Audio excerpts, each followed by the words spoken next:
മിടുക്കനാ, മിടുമിടുക്കൻ.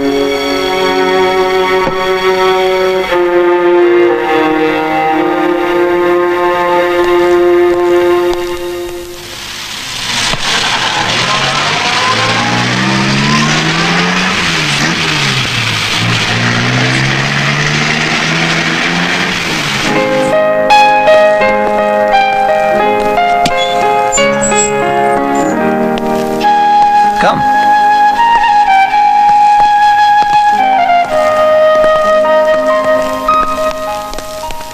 ഇതാണ് നിന്റെ മുറി. വാ ഇരിക്കും. ഒക്കെ നേരത്തെ ഒരുക്കിയിട്ടിരിക്കുകയായിരുന്നല്ലേ? നിന്റെ ഡോക്ടറെ, അനന്തൻ ഡോക്ടർ ഇന്ന് വരും നാളെ വരും എന്ന് പറഞ്ഞിട്ട് നമ്മൾ എത്ര നാളെ കാത്തിരിക്കുന്നറിയോ?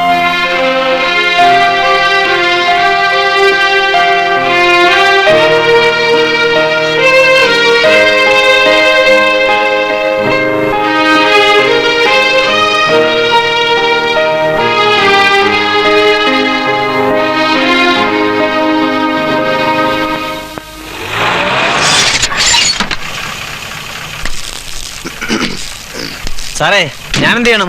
താൻ പോയി ചാകടോ. തന്നോട് ഞാൻ പല പ്രാവശ്യം പറഞ്ഞിട്ടുണ്ട് ഒരു വഴിക്ക് പോകുമ്പോ പറയുന്നത് വിളിക്കരുതെന്ന്. പേടിക്കാനൊന്നുമില്ല. പേഷ്യന്റിന് ഉടനെ വാർഡിൽ കൊണ്ടു. ശരി. അതെയോ, ആ നീയെ പോന്നു?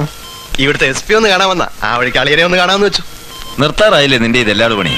SP-യും പോലീസും പട്ടാളവും ഒക്കെ വേറൊരാൾക്ക് വേണ്ടിയാ? ആ അറിയാം. അല്ല പിന്നെ നാളെ ഫൈനാൻസിന്റെ ഇൻട്രസ്റ്റ് കൊടുക്കേണ്ട ദിവസാ. ഓ, നാളെ ഒന്ന് പൈസ വാങ്ങിച്ചു. ഷോ, നാളെ ഒരു അത്യാവശ്യ കാര്യത്തിന് പോകേണ്ടതാ. വരാൻ പറ്റില്ല. അതുകൊണ്ടാ ഇപ്പൊ തന്നെ കയറിയത്. എന്നാ നീ മാനേജരുടെ അടുത്തേക്കുന്നോ? ഞാൻ വിളിച്ചു പറഞ്ഞേക്കാം. ആ നീ അറിഞ്ഞേ, അനന്തം വന്നിട്ടുണ്ട്. ഇനി മുതൽ അവൻ ഇവിടെ തന്നെയാ. അതെയോ? ആ സത്യത്തിൽ ഇവിടെ അനന്തന്റെ ഒരു കുറവുണ്ടായിരുന്നു. ഞാൻ പല പ്രാവശ്യം നിർബന്ധിച്ചിട്ട് അവൻ ജോലി ഉപേക്ഷിച്ചിട്ട് പോകുന്നത്. അതെന്തായാലും നന്നായി. ഇനി ഫൈനാൻസ് ക്ലിയറൻസ് ഒക്കെ ഞാൻ ഇല്ലെങ്കിൽ അവനോട് ചോദിച്ചാൽ മതി. ആയിക്കോട്ടെ. ഓക്കെ. ഓ, ഇയാളുടെ ഒരു സഹോദര സ്നേഹം.